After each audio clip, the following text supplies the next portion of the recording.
YS Jagan నీతివంతుడు అంటూ సతీష్ రెడ్డి మాట్లాడడం సిగ్గుచేటని పట్టభద్రుల ఎమ్మెల్సీ రామ్ గోపాల్ రెడ్డి పులివెందులలోని ఆర్ఎన్బి గెస్ట్ హౌస్లో నిర్వహించిన విలేకరుల సమావేశంలో మండిపడ్డారు.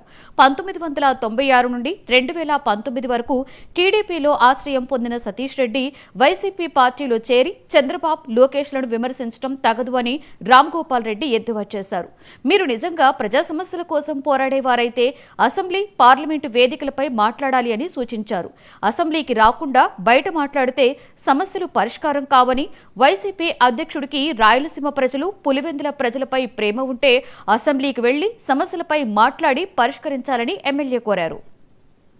నియోజకవర్గాల పునర్విభజన జరిగితే వేంపల్లి ఏమైనా సపరేట్ అయిపోతే ఎమ్మెల్యే టికెట్ ఇస్తాడనే ఒక దూరాలోచనతో ఇష్టానుసారంగా మాట్లాడుతా ఉన్నా. ఈ సూటిగా నీకు ప్రశ్నిస్తా ఉన్నా.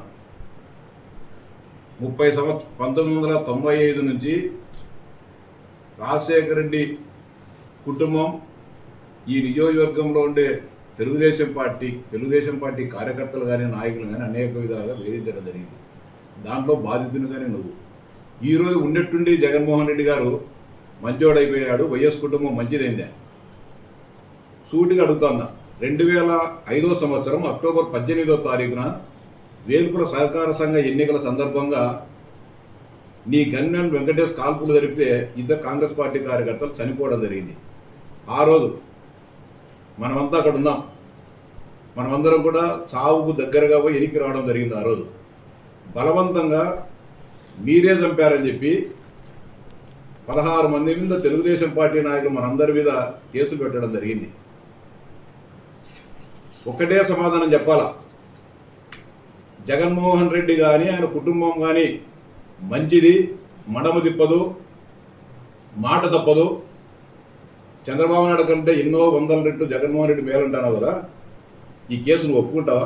జగన్మోహన్ రెడ్డి మంచోడైతే నీ మీద పెట్టిన కేసు సక్రమనే కదా. లేదు, జగన్మోహన్ రెడ్డి నీ మీద పెట్టిన కేసు సక్రమం కాదనుకుంటే జగన్మోహన్ రెడ్డి మంచోడెట్లయితాడు? ఈ రెండింటికి సమాధానం చెప్పాలి. ఆ కేసులో నిన్ను అన్యాయంగా జగన్మోహన్ రెడ్డి, ఆయన తండ్రి వాళ్ళు నిన్ను అన్యాయంగా ఇరికించారా?